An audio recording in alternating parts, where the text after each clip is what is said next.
Good, happy Saturday morning, May 16, 2020.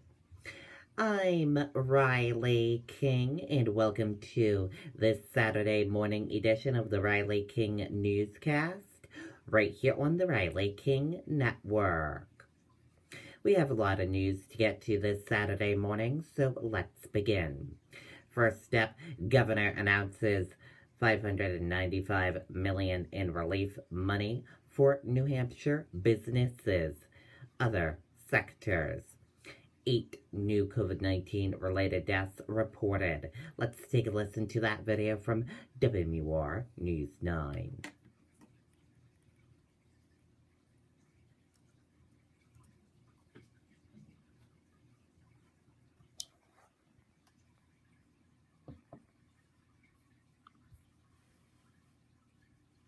When you cut lawns for a living, reliability matters. The Kubota commercial lineup with purpose-built mowers like this. $595 million is on its way out the door in Concord. Money allocated from New Hampshire's $1.25 billion share of the Federal CARES Act. The relief funding blast includes $50 million for hospitals, $60 million for nonprofits, $25 million for child care, $15 million for farm and food interests, $15 million for public higher ed, and another $30 million for forgivable loans to be administered by the Business Finance Authority. But the bulk of the money, $400 million, is going into a Main Street relief fund for small businesses. One of my original ideas was to space out how this money was going to go. A little money today, a little money in a couple months, a little money down the road, always trying to manage where those needs might be.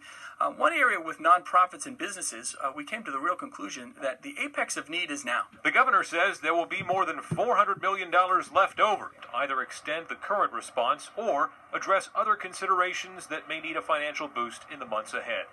On the pandemic front, while the death toll continues to mount in long-term care facilities, state health officials say there are a number of outbreaks coming under control. What you'll see coming into next week, and I'm very hopeful over this weekend, we have 6 or 7 facilities that are at day 12 and 13 of their outbreak of having no new activity. And the state says COVID-19 hospitalizations are up slightly right now, but they say that is because there are a number of patients who have essentially recovered, but they're waiting for a negative test before they can be moved into a rehab facility. Now, for more on that Main Street Relief Fund, which is likely to be a topic of interest in the weeks ahead, let's go live now to Mike Cronin. Adam, businesses that qualify for this program have 2 weeks now to apply for the relief money. Tonight, Governor Sununu announcing $400 million will go to Main Street Relief and help small businesses across the state to pay their bills, mortgages, and taxes. The goal here is to give them some flexibility so they won't have to shut down permanently because of expenses. Any business with less than $20 million in revenue during the 2019 tax year should be eligible. After applying, Sununu says the state will figure out a way to guarantee a check to any small business that is seeking relief. It will not be done on a first-come, first-served basis. We looked at maybe separating it out $100 million this month and $100 million down there and $100 million in a few months down the road.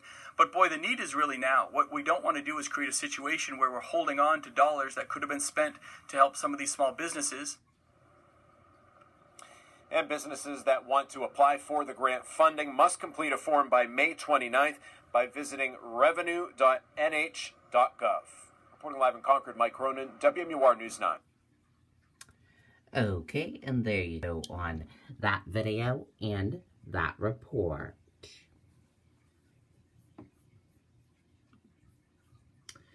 And now let's take a look at your COVID-19 in New Hampshire, what you need to know.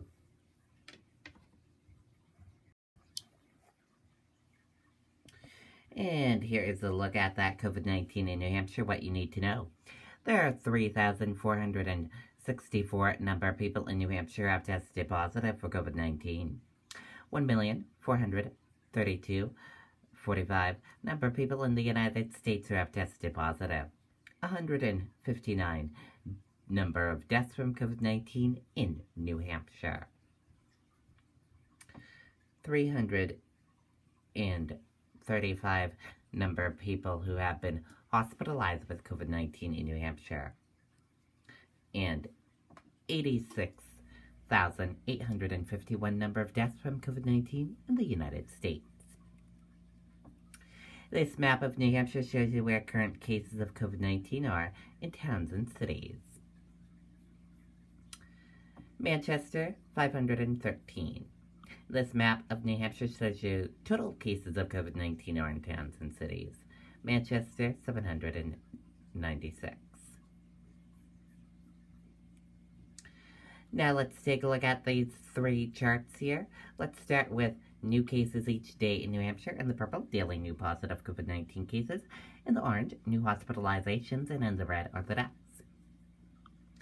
This chart here, current cases in the purple, current COVID-19 cases, and in the orange, current hospitalizations. In this chart here, total cases. In the purple, total positive COVID-19 cases. In the orange, total hospitalizations. In the red, deaths, and in the blue, recovered. This chart here shows you by age group. This chart here shows you by female and male. And this chart here shows you risk information. This chart here shows you race/ethnicity of cases. This chart here shows you percent of New Hampshire population. And your common symptoms: fever, lack of smell, cough, chills, and difficult breathing. How it spreads, and prevention tips.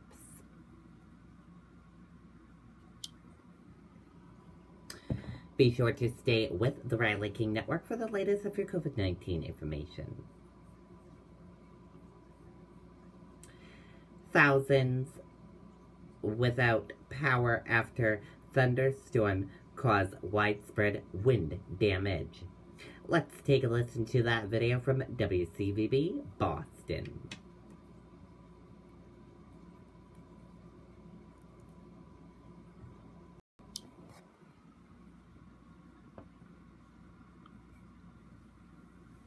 If you're ready for a change this fall, tune in to WCVB Channel 5 on Sundays at 1 p.m. for At Home in New England. You'll view some of the fabulous properties for sale in our region. At Home in New England, Sundays at 1 p.m. right here on WCVB Channel 5. On Atwater's in Shirley right now. That's a big old tree that came down, John.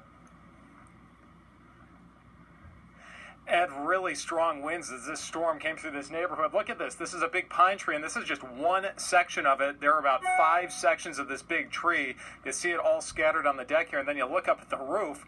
A number of branches, some big branches up there, and those have pierced right through the shingles. Now, we'll show you what it looks like on the other side of the house. This is some video from over there. You see all the other parts of this tree. It just broke apart as it came crashing down in this strong storm. There was a woman inside along with her mother and her 10-year-old son. They were just sitting inside watching TV when they saw and heard this tree come down, the branch right through the roof, water pouring in. They called 911. Firefighters told them not safe to stay here, so they are staying somewhere else tonight. But thankfully, no injuries here, but a lot of cleanup out in this area. Okay, and there you go on that video and that report. No new deaths reported in Maine as total coronavirus cases top 1,600. Let's take a listen to that video from WMTW News 8 Maine.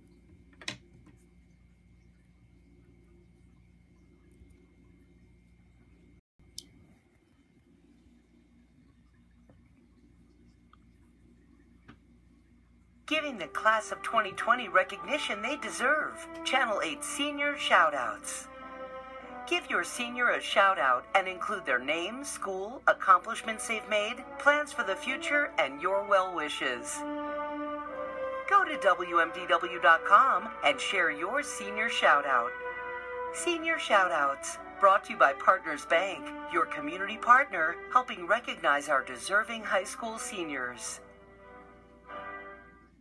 The Maine CDC reporting now 38 new cases of coronavirus, raising the state total to 1,603. No new deaths reported today, so the death toll remains at 69. 993 Mainers have recovered, and currently there are 541 active cases across the state. Okay, and there you go on that video and that report. And again, be sure to stay with the Riley King Network for the latest of your COVID-19 information.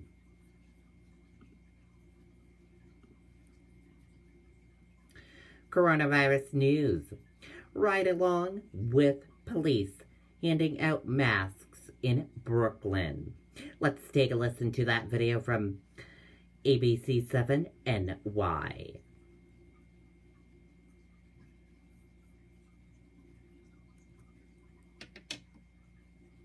Network and the best prices.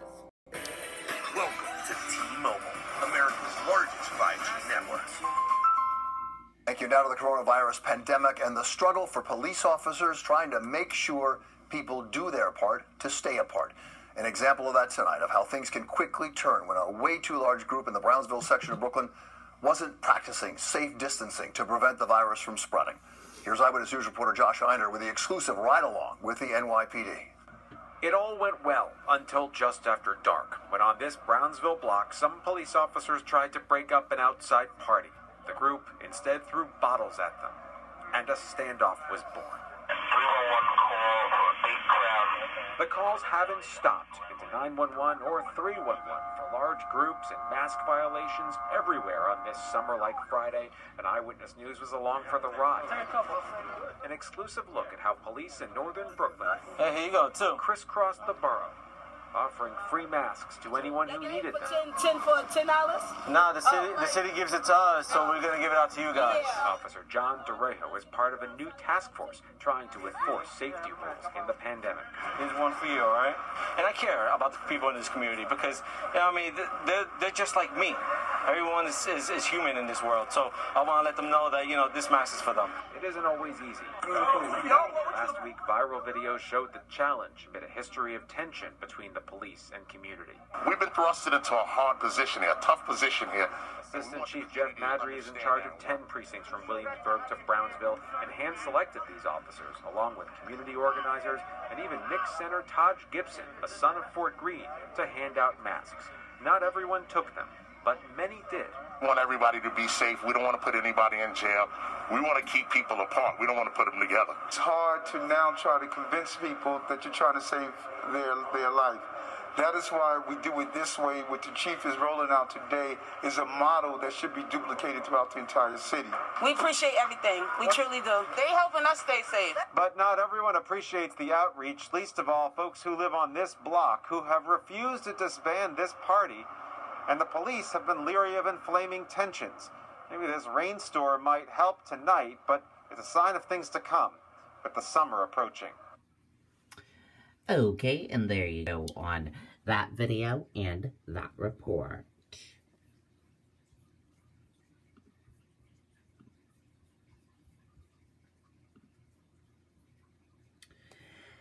Mayor Bowser Armstrong Williams Carey donated face mask to Howard Clinic. Let's take a listen to that video from ABC7 WJLA.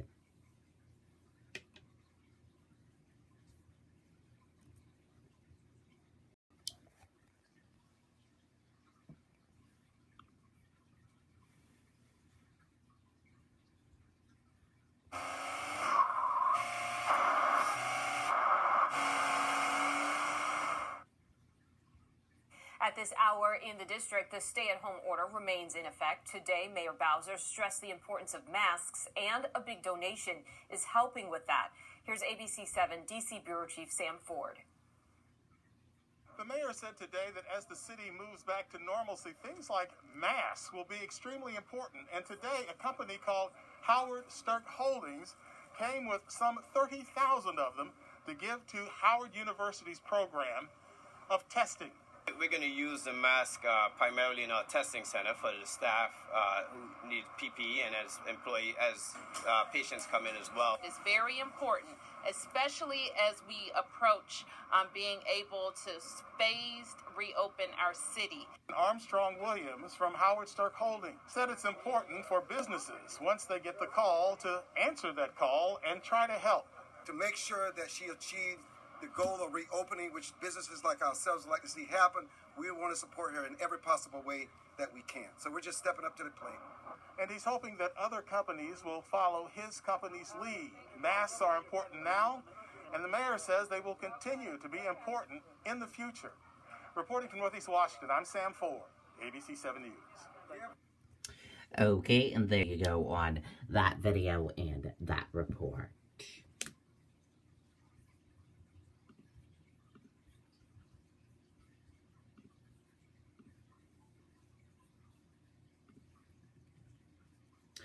Dreamville Festival canceled. Other music events shuffled aimed COVID-19 concerns. Let's take a listen to that video from ABC 11, North Carolina.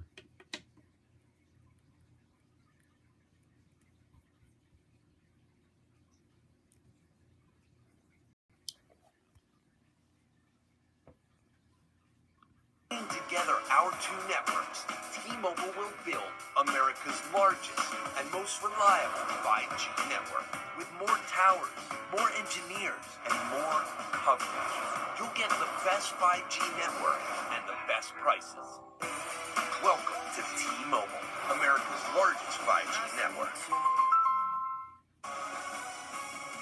We're back with breaking news. Another blow to Raleigh and Dorothea Dix Park. J. Cole's Dreamville Festival, which was rescheduled from April 4th to August 29th, has now been canceled for 2020. You'll remember in 2018, Dreamville was postponed to April 2019 because of Hurricane Florence. All tickets will now be refunded. Okay, and there you go.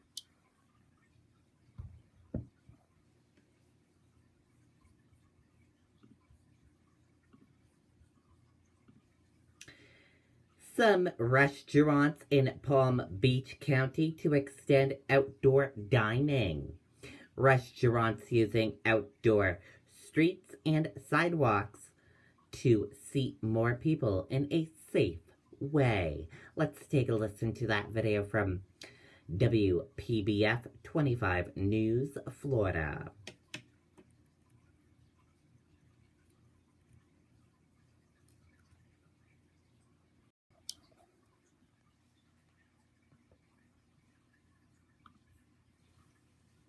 Protect your home from pests. Contact Home Paramount Pest Control today and ask for a free inspection.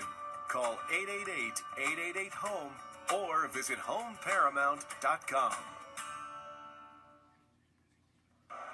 The changes are going to start today for the restaurants here in downtown Abacoa. They're actually going to be shutting down part of Town Center Drive to be able to set up more tables 6 feet apart. We're all in this together, you know, from the restaurant standpoint, from the customer standpoint. Alex Marquez, who owns Dawes Beer Garden in Abacoa, is hopeful that extending outdoor seating will bring back his customers. Being able to push seating out into the street is a big help because it really releases the pressure from the inside and from what we usually do. That gives us more space, people feel more comfortable, people feel like they can social distance appropriately. His restaurant is one of many changing the way they operate in order to maintain revenue and make up for what was lost. We try to do our best, and I think our best to do is to keep people outside as much as we can. The same strategy is being used in Boca Raton, Palm Beach, West Palm Beach, and Lake Worth Beach. We're hoping this is all temporary and things will get back to normal, you know, sooner rather than later. No matter where you're going out to eat, you're being asked to stay 6 feet apart from others and wash your hands. Reporting in Abacoa, Josie Carbonari, WPBF 25 News. Okay, and there you go on that video and that report.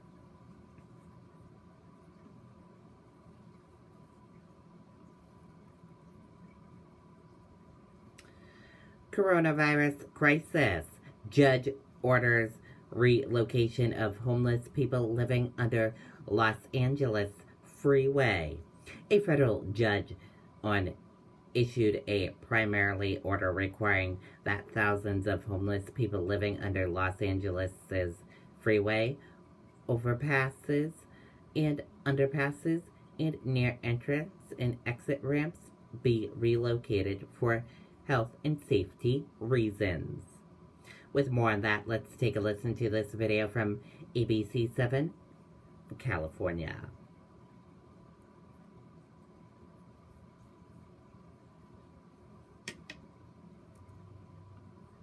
More coverage. You'll get the best 5G network and the best prices. Welcome to T-Mobile, America's largest 5G network. Judge has just ruled that Los Angeles must relocate thousands of homeless people living near local freeways for health and safety reasons. Citing the ongoing threat of COVID-19, the judge's preliminary order says any homeless individual living near underpasses and overpasses and near freeway entrances and exits must be moved humanely to safer living conditions. The order will go into effect a week from today unless an alternate plan by the city is presented. Okay, and there you go on that video and that report.